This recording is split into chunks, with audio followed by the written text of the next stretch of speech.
Almost everyone I talk to who's moving to Portland makes the same mistake first. And it usually costs them time, money, and sometimes they end up buying in the wrong area altogether. So if you're planning a move in 2026, I'm going to walk you through exactly how to approach this the right way before you even start looking at homes.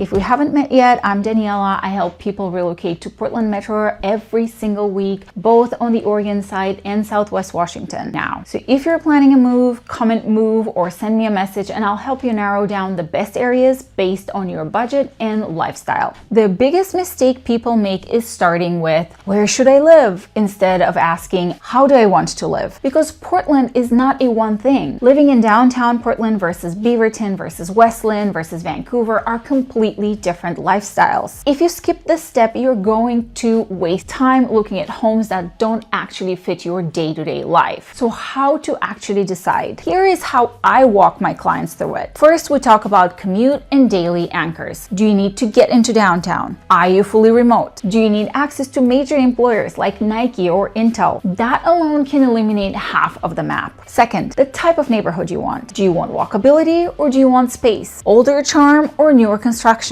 A lot of buyers think they want Portland, but once they see what their money gets them in the newer suburban areas, they shift very quick. And third, your budget reality. A $700,000 budget will get you completely different homes depending on where you are.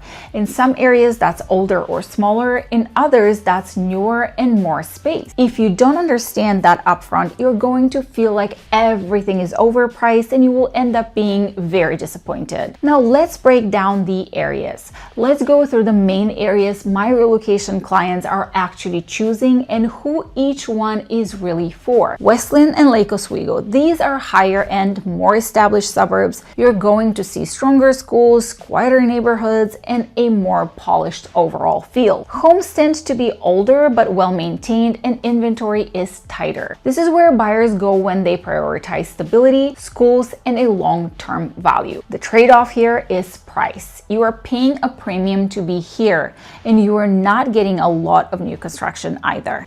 Now let's go to Happy Valley. This is one of the fastest growing areas right now. A lot of newer construction, more inventory, and more space for your money. It is very family oriented with newer developments and planned communities. This is where many of my relocation buyers end up after realizing they want a newer home instead of an older one in Portland.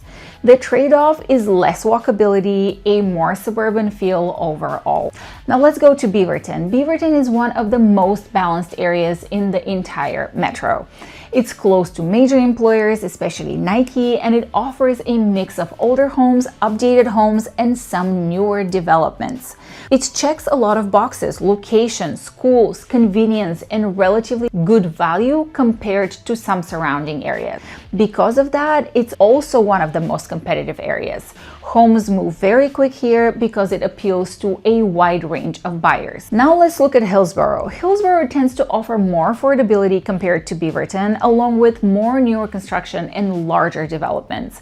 It's especially attractive for buyers working near Intel or those looking to stretch their budget further. The trade-off is distance. You are further from downtown Portland and the overall feel is more suburban and spread out. Now let's look at Tigard. Tigard is often overlooked, but it's a very strategic location. You get access to multiple parts of the metro without paying the premiums you see in Lake Oswego or in West Linn.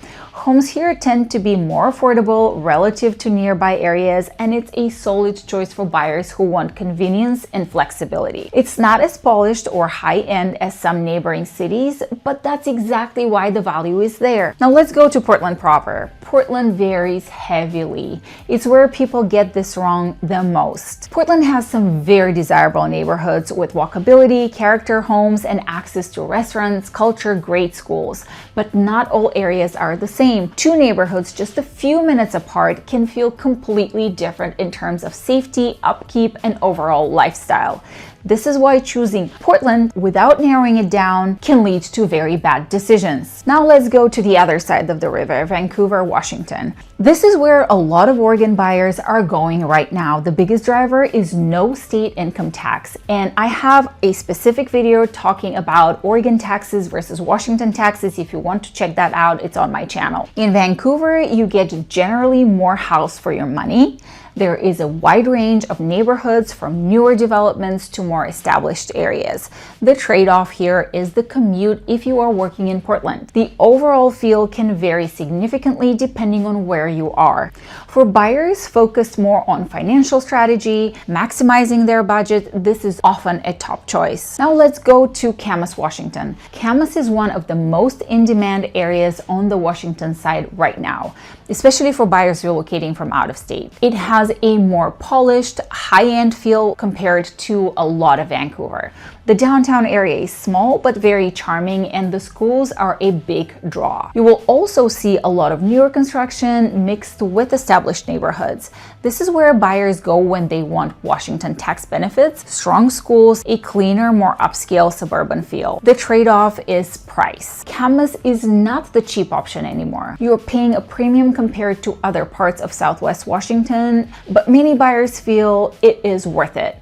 Let's look at Ridgefield right now. Ridgefield, Washington is one of the fastest growing areas in the entire region. If you're looking for newer construction, this is where a lot of that development is happening. You will find master plan communities, newer homes, more space for your money compared to Camas. It has a quieter, more small town feel, but it is growing quickly as more buyers move north from Portland and Vancouver. This is a strong option for buyers who want newer homes, want to stretch their budget, and they don't need to be close to downtown Portland every single day. The trade-off is location. You are further out, and the commute to Portland can be a factor depending on your schedule.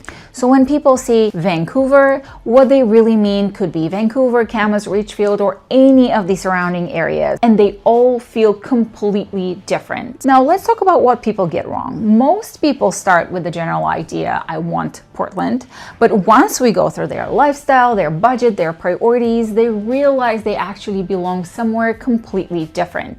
And that's the difference between loving where you live and regretting your decision after you move. So if you're planning to move to Portland in the next 3 to 6 months, do not guess your way through this.